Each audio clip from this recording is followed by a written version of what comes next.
మిగిలిపోయిన అన్నంతో lemon rice, egg rice, వామన్నం అలా చేసుంటారు. కానీ దొండకాయ రైస్ ఎప్పుడైనా చేశారా, కనీసం విన్నారా అన్నది కామెంట్ చేయండి. నేనైతే ఫస్ట్ టైం విన్నాను.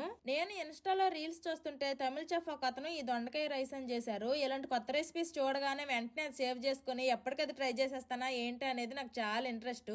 అందుకోసమనే వెంటనే ఈ రెసిపీని యాస్టీజ్ ఫాలో అయిపోయాను. ఇది తాలింపేసి చేస్తున్నప్పుడు మాత్రము నాకు కొంచెం అటు ఇటుగా పులిహోరలానే అనిపించింది. ఆయిల్లో ఆవాలు, శనగపప్పు, మినప్పప్పు, పల్లీలు, ఎండుమిరపకాయలు, పచ్చిమిరపకాయలు, కరివేపాకు, ఉల్లిపాయలు, దంచిన వెల్లుల్లి అన్ని 1 by 1 వేసేసి ఫ్రై అయిన తర్వాత కట్ చేసిన దొండకాయ ముక్కలు వేసేయాలి. తర్వాత టమాటా ముక్కలు, ఉప్పు, పసుపు, కారం, ధనియాల పొడి వేసి బాగా కలిపి దొండకాయలు బాగా మగ్గిన తర్వాత కొంచెం చింతపండు గుజ్జు, బెల్లం కూడా వేసి బాగా కలుపుకొని రైస్ వేసుకోవాలి. రైస్ మరీ ఎక్కువ వేసేయకుండా మనం చేసుకున్న దానికి సరిపడా రైస్ వేసుకొని బాగా కలిపి స్టవ్ ఆఫ్ చేసి తింటే సూపర్ ఉంది టేస్ట్. మీరు కూడా ట్రై చేయండి, మీకు కూడా చాలా బాగా నచ్చుతుంది. Bye bye.